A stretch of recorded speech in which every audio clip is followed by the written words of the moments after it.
सरस्वती शिक्षा समिति पाली द्वारा ऑनलाइन कक्षा में भैया बहनों का हार्दिक स्वागत एवं अभिनंदन। कक्षा नवमी, विषय विज्ञान, अध्याय 5, जीवन की मौलिक इकाई। इसके बारे में आज अध्ययन करेंगे अपन। सबसे पहले अपन पिछली बार जो पढ़ा है उसके बारे में मैं आपको थोड़ा बता देता हूँ। अपन ने कोशिका से बनी कोशिका संरचना के बारे में प्लेज्मा झिल्ली और परासरण के बारे में पढ़ा था। कोशिका भित्ति के बारे में भी पढ़ा था। आज अपन पढ़ेंगे केंद्रक के बारे में। तो आप सभी भैया बहन जानते हैं कि केंद्रक की जो खोज की थी वो रॉबर्ट ब्राउन ने की थी और केंद्रक को कोशिका का नियंत्रण केंद्र भी कहा जाता है, क्योंकि जितनी कितनी भी कोशिकाओं के अंदर अंग है उनका संचालन केंद्रक ही करता है। केंद्रक के चारों ओर दोहरी परत का एक स्थिर होता है, उसे अपन केंद्रक झिल्ली कहते हैं। केंद्रक झिल्ली में छोटे छोटे छिद्र होते हैं। इन छिद्रों के द्वारा केंद्रक के अंदर कोशिका द्रव्य केंद्रक के बाहर जा पाता है। यानी कि केंद्रक के चारों ओर जो झिल्ली होती है उसके अंदर छोटे छोटे छिद्र होते हैं, तो उन छिद्रों के द्वारा ही पदार्थों का आवागमन होता है। केंद्रक में क्रोमोसोम होते हैं जो कोशिका विभाजन के समय छड़ के नुमा दिखाई देते हैं। क्रोमोसोम जो मुख्य कार्य है क्रोमोसोम का वो है आनुवांशिक गुणों को एक पीढ़ी से दूसरी पीढ़ी में ले जाना, यानी कि माता पिता से डीएनए अणु के रूप में अगली संतति में ले जाना। यहाँ पर मैं आपको बता देता हूँ कि डीएनए और आरएनए ये दो नाम आते हैं। इसमें कभी कभी परीक्षा में पूछ भी लेते हैं कि डीएनए का पूरा नाम क्या है और आरएनए का पूरा नाम क्या है। तो मैं आपको बता देता हूँ कि डीएनए का जो पूरा नाम है, डी का मतलब डीऑक्सीराइबो, एन का मतलब न्यूक्लिक, ए का मतलब एसिड, यानी कि डीऑक्सीराइबो न्यूक्लिक अम्ल। और आरएनए तो बहुत ही सिंपल है, अगर आपको एक याद हो गया है तो दूसरा अपना आप याद हो जाएगा।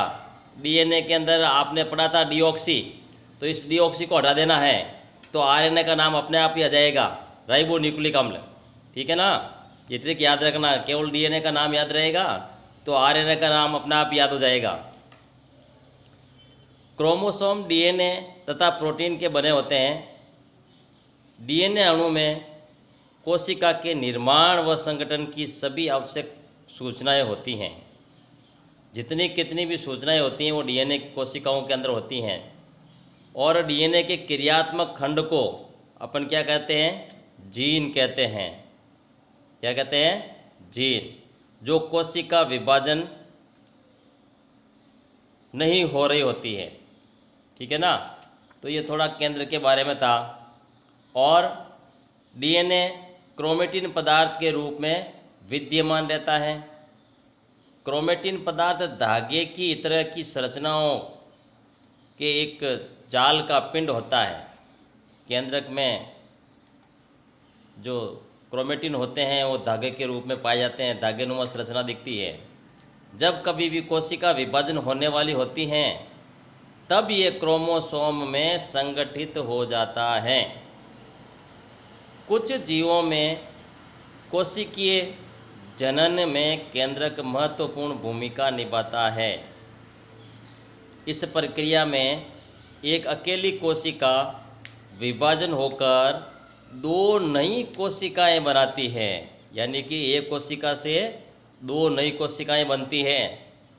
एक से दो नई कोशिकाएं बनती है तो उसको अपन, आपको ध्यान है, कौन सा विभाजन कहते हैं? समसूत्री विभाजन कहते हैं। ये कोशिका के विकास एवं परिपक्व को निर्धारित करता है तथा साथ ही सजीव कोशिका की रासायनिक क्रियाओं को भी निर्देशित करता है। ये कोशिकीय जीवों की अगर अपन बात करें, जैसे बैक्टीरिया, तो बैक्टीरिया जैसे कुछ जीवों में कोशिकाओं का केंद्रीय क्षेत्र बहुत ही कम स्पष्ट होता है, क्योंकि इसमें केंद्रक झिल्ली नहीं होती हैं। ऐसे अस्पष्ट केंद्रक क्षेत्र में केवल क्रोमेटिन पदार्थ ही होता है। ऐसे क्षेत्र को केंद्रकाय कहते हैं। क्या कहते हैं? केंद्रकाय। ऐसे जीव जिनकी कोशिकाओं में केंद्रक की झिल्ली नहीं होती हैं, वो प्रोकैरियोटिक कोशिकाओं के अंदर आता है। किस में आता है? प्रोकैरियोटिक कोशिका, यानी कि जिसके अंदर कोशिकाएं झिल्ली अनुपस्थित रहती हैं।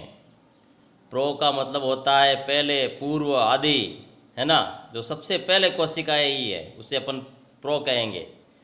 और कैरियोट का मतलब होता है कैरियन, यानी कि केंद्रक। ठीक है ना। जिन जीवों की कोशिकाओं में केंद्रक झिल्ली होती हैं उन्हें अपन यूकैरियोटिक कहते हैं। जिसमें झिल्ली नहीं होती हैं उसे प्रोकैरियोटिक, जिसमें झिल्ली होती है उसे यूकैरियोटिक कोशिका कहते हैं। प्रोकैरियोटिक कोशिकाओं में भी अन्य अधिकांश द्रव्य अंगक नहीं होते हैं जो कि यूकैरियोटिक कोशिकाओं में होते हैं। ऐसे अंग को अनेक कार्य भी कोशिका द्रव के असंगठित भागों द्वारा किए जाते हैं।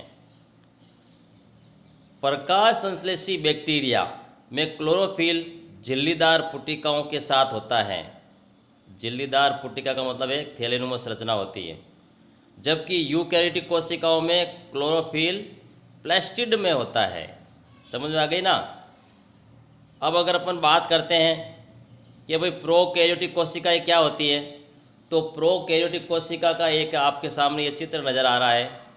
ये एक प्रोकैरियोटिक कोशिका का चित्र है। कोशिका काय है बीच के अंदर, बाहर की ओर कोशिका झिल्ली है और सबसे बाहर की ओर कोशिका भित्ति, उसके अंदर कोशिका झिल्ली और फिर राइबोसोम। तो ये अपनी प्रोकैरियोटिक कोशिका का एक सिंपल सा सरल सा चित्र है। उसके बाद में आता है कोशिका द्रव्य, यानी कि अपन इससे पहले पढ़ा था केंद्रक, अब आता है कोशिका द्रव्य। तो कोशिका द्रव्य ये है कि कोशिका झिल्ली और केंद्र के बीच पाए जाने वाले पदार्थ को अपन कोशिका द्रव्य कहते हैं, जिसके अंदर कोशिका के विभिन्न अंग पाए जाते हैं। कोशिका में एक बड़ा क्षेत्र दिखाई देता है जो कोशिका झिल्ली से घिरा हुआ होता है। इस क्षेत्र में बहुत हल्का सा धब्बा होता है, इसे कोशिका द्रव्य कहते हैं। प्लेज्मा झिल्ली के अंदर कोशिका द्रव्य एक तरल पदार्थ के रूप में होता है। इसमें बहुत से विशिष्ट कोशिका के घटक होते हैं जिन्हें कोशिका का अंगक कहते हैं। प्रत्येक अंगक कोशिकाओं के लिए विशिष्ट कार्य करते हैं। कोशिका द्रव्य तथा केंद्रक दोनों मिलकर जीव द्रव्य का निर्माण करते हैं। कोशिका अंगक झिल्ली युक्त होते हैं।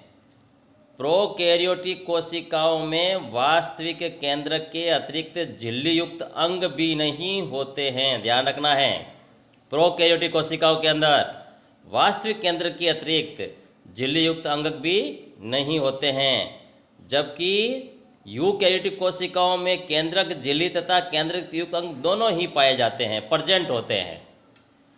झिल्ली की सार्थकता वायरस के उदाहरण से स्पष्ट कर सकते हैं कि वायरस में किसी भी प्रकार की झिल्ली नहीं होती हैं, इसलिए इसमें जीवन के गुण तब तक लक्षित नहीं होते हैं, यानी कि प्रकट नहीं होते हैं, जब तक कि ये झिल्ली सजीव के शरीर में प्रवेश करके कोशिका की मशीनरी का उपयोग कर उनका काम करना प्रारंभ नहीं कर दे, या फिर ये क्या करती है, बहुगुणन नहीं लेता है।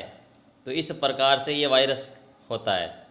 तो आज अपने कोशिका केंद्रक और कोशिका द्रव्य के बारे में पढ़ा है।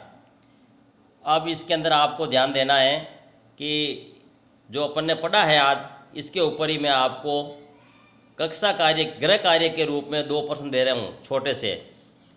पहला प्रश्न है केंद्र की संरचना को समझाइए। दूसरा है प्रोकैरियोटिक कोशिका का नामांकित चित्र बनाइए। तो गृह कार्य के रूप में ये 2 काम आपको करना है। धन्यवाद।